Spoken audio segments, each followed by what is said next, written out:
Hey cats, it's Ed, Eddbud here. Kicking off 2023 with a shoe review for you. It's one that I've been very keen to test out for an age now. Well, at least since about September, October when it first released. The New Balance FuelCell SuperComp Trainer.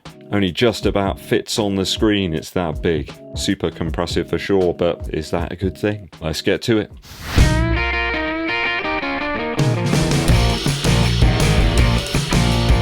Welcome to the channel one and all, kicking off 2023 with a brand new shoe review for you. Tested in testing conditions, 24-mile-an-hour winds from the south to southwest, and it seemed like I was running directly into them pretty much the whole time. This is a pair that I've picked up with my own cash, the New Balance FuelCell SuperComp Trainer. Really intrigued to see if it's as good perhaps as the Adidas Primex. Is it a good alternative perhaps to something like the Nike Invincible run? That Primex for me was one of the best of 2022. Before we get to the review, help the channel out and hit that subscribe button, but also click the bell below for notifications.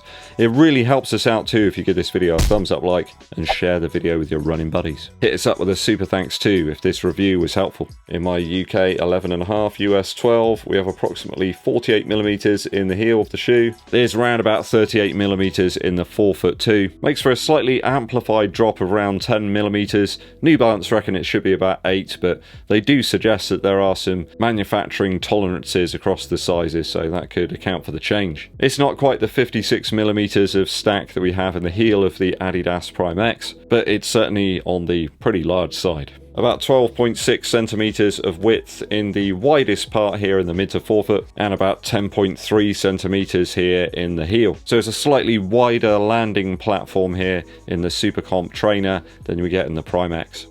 There's a weight of my lucky number, 335 grams. That's about 11.8 ounces if you like that sort of thing. Does make for a slightly heavier shoe than the Primex, I think probably by about 30 grams, something like that. In fact, these are coming in sub 300 grams, so yeah, it's about 35 to 37 grams weight difference. That's quite considerable if you ask me. I picked these up for about £129 over here in the UK on a discount. More than happy to pay that for a shoe that's reasonably new. Not really disappointed there. Let's get into the review. We'll start with the upper first. One of the brightest uppers certainly that I've reviewed in a while. It's a mesh here in the toe box certainly that's not all that dissimilar to the Rebel 2 I tested out last year. The whole construction of the upper really reminds me of the 1080 series from New Balance, kind of somewhere in the middle of those two shoes I suppose, and it's certainly soft to the touch inside the toe box. Going for the UK 11.5 in these was definitely the right idea. I would normally take a UK 11, but I find in New Balance sizing I just need a little bit extra there. I think their sizing comes in a touch shorter, so do consider going up a half size perhaps from all the other standard ones like Nike and Asics. The rear ankle and heel section of the shoe reminds me of the Alphafly to some degree, though there's no substantial heel counter here within the shoe. There's a very light counter there, but it's quite flexible. The rigidity mainly comes from the materials that New Balance have utilised within the shoe, and certainly will need the upper to be on point considering how compressive that midsole is. Down through the tongue we have a knit-like material, once again stretchy and flexible, and it's gusseted around the midfoot like a wrap. I had no issues with tongue slip or anything like that. There's not an awful lot of room for manoeuvre there with the tongue. Did need that pull tab actually for once to get into the shoe reasonably easily. The upper fits well around my shoe in terms of profile. I've got a normal width foot and I found this D-fitting shoe was pretty much perfect for my foot. Now, one area I did struggle with on my initial runs with the shoe is with the lacing. Lockdown wasn't really ideal. It took a little time to get it right. I think we've got the Primex and it has a plate directly underneath the heel. The FuelCell SC Trainer appears to have a little bit of foam on top of the plate back there. This means as the wealth of foam starts to compress underneath the back of your foot, the upper naturally creeps up and around your ankle. You can like visibly see it occur as you sort of push back into the rear section of the shoe, and it really does make getting a reliable lockdown very difficult. It's easy to over tighten this shoe and you get some real pain here up and around the top of the foot. Yes, the shoe does have a carbon plate sandwiched within two pieces of fuel cell foam, but it does seem to sit a little bit below that top layer of foam, unlike the Primex. I had to stop a couple of times and adjust the lace tension. I was really experiencing quite a bit of pain there, just too much tightness around the top eyelets. I did use a runner's knot, I tried it without, but I had the same problem. I think the main problem here is there's a double stitched area towards the final eyelets of the shoe. I did get a little bit of irritation in that area, and that could be a problem, I guess, if you're going on a very long run with this one. It does leave me with a few questions. Just odd how much time they've taken with the midsole technology here in the SC Trainer to have something like that in the upper. Seems a bit of an oversight. I mean, the materials are good, but it's just the implementation and the fit of those materials together. I mean, in wet and windy conditions, the last thing you want to be doing is stopping and messing around retightening your shoes. You will notice the reduced number of eyelets here in the upper of the shoe. That does mean there's a little bit less lace pressure and kind of material that may irritate your foot. Certainly around the top of the toes here, I didn't feel any pressure there at all. It's quite a sock-like upper, really, aside from the difficulty with getting that lace tension right. Again, the laces here are just too flexible. The same issue I had with the Saucony Endorphin Speed 3. Not really the best choice, especially considering the use case of this shoe. This is by no means a normal running shoe, and I don't think normal running shoe laces really work that well. I may experiment with some other laces to see if I can get a more consistent lockdown. I do like the mixture of the mesh and the knit here, though, in the upper. It is a massive pain to clean this shoe as well. After only a couple of runs, it's already really discoloured here in the toe box, and it's going nowhere. Comfortable around the toe box, but does need some work in terms of the lockdown. I'll give this one a 2.5 out of 3 for the upper after my initial runs.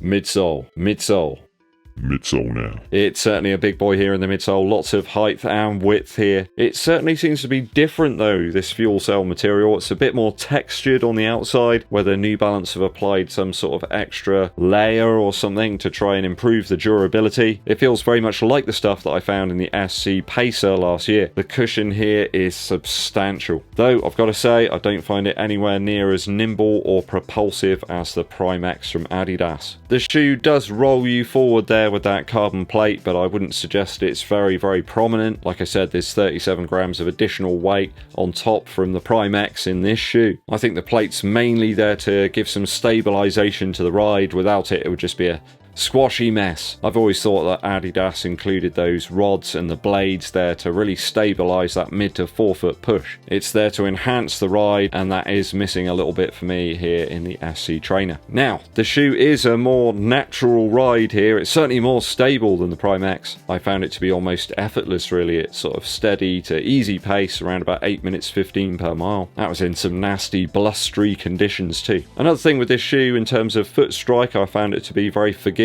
Regardless of kind of how you run. I think pretty much anyone could feel some benefit from this one if they picked it up. Going up hills on the forefoot, I found there to be some real benefit from the plate. It provides a bit of rigidity when your foot kind of contacts the ground and helps you up those hills. Really does actually make quite a difference. On steep downhill descents, I mean, it's very squashy in the heel. The plate's really there when you're going downhill to improve that initial sort of heel contact with the floor, though I would suggest, I think some people will find it too lively and compressive for going down a very steep hill. I mean, you can only angle your foot so much, can't you, when you're running downhill. I like the shoe at steady paces, but when I did turn up the heat a little bit, I found that I didn't really like it as much as the Primex. When you're going mid to forefoot, it just doesn't feel as enjoyable and exciting to run in. I think it's all about the plate placement, really. It's not quite optimum here. The cushion does seem to be quite reliant on that energy arc technology. It's got like an amplified version of the Asics Nova Blast, like the original. It's a very trampoline-like quality here. If you're a big fan of that shoe, then I can really see you enjoying this one. I think if you're a big fan of the Invincible Run, for example, this is like a plus version of that. When your legs are tired and fatigued, perhaps, and you need to get out there and do some very slow, easier recovery type miles. Ideal. Perhaps good for those longer, slower jaunts. Not really my choice for pace, but there's a lot of bulk here, so I can't see anybody really using it for that. I'll give it a 2.6 out of 3 for the midsole after my initial runs.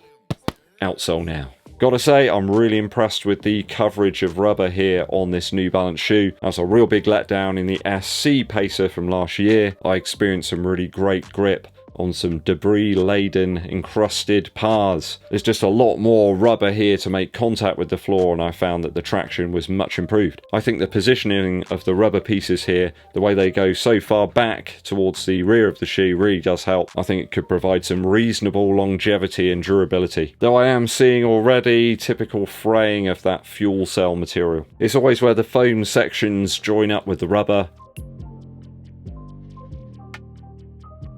The areas cut out to house the rubber are once again, as per the SE Pacer, a little bit too deep, and as such the rubber doesn't sit above the foam and below it in some areas. Seems odd, to be honest, really. I mean, the foam's so compressive here. I assume that the rubber's making contact with the floor when you push down onto it. One thing to note here is that energy arc area picked up loads and loads of debris. It almost seems attracted to the carbon plate in this model, and I imagine a carefully placed foot strike would hoover up some large rocks or glass, maybe even a conker or two if you're lucky. The outsole does remind me in some ways of the Nike Vapor Max series, even that Nike Air Max Scorpion that released recently. Though the setup here is more of a daily trainer style rather than some sort of race shoe with that very reasonable rubber application. Grippy even in the most testing conditions, so I'd suggest that's probably the best part of the shoe really. I'll give it a 2.7 out of 3 for the outsole after my initial maiden voyages. Only lowered by the fact that that rubber yet again is not completely flush or above even some of the foam here. Value now. Now, had I spent £210 on this shoe, I've got to be honest, I'd be a little bit disappointed. I don't think it's a £210 shoe. Spending 129 Earth credits, I'm not quite so disappointed. I feel this one has a position, certainly within the shoe rotation, as I begin my marathon training. That aside, it isn't as versatile as something like the Adidas Primex. I feel that you could possibly do some faster sessions in that one and get away with it. I think the added extra weight here certainly makes it less of a value offering. The upper just doesn't have the same excellent choice of materials and design as we see in the Adidas shoe. Could it be an alternative to the Invincible Run? Yes, but then again, there's the price.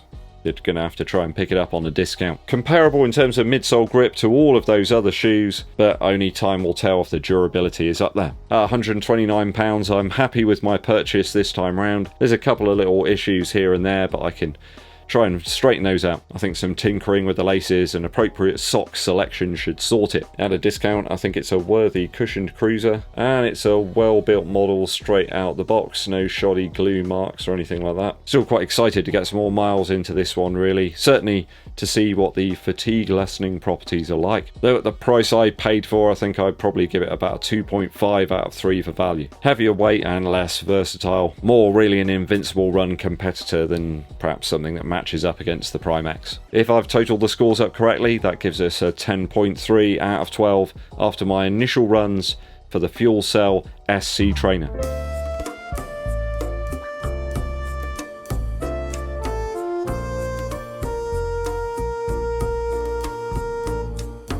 So really the upper lets this one down a little bit, people. Though is it more the plate placement in the heel? Perhaps if it was a little bit closer to the foot back there in the heel, it might make a difference. How have you been getting on with the SC Trainer? Is it one you've picked up, or perhaps you were thinking about grabbing it in the sales? Let me know your thoughts and opinions on this one down in the comments.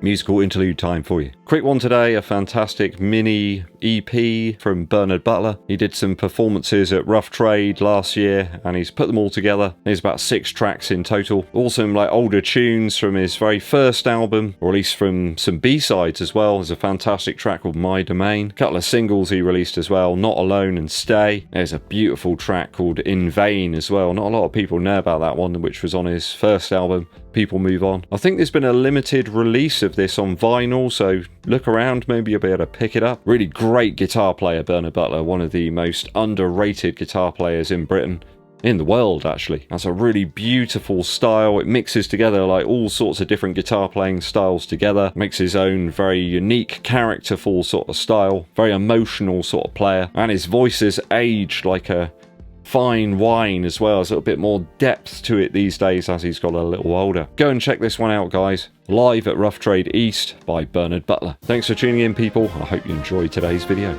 Hit that subscribe button, click the bell below for notifications. Also, give this video a thumbs up like and share it with your running buddies. Or you could give us a super thanks down below. Every little helps. My name's Eddbud and I'll be seeing you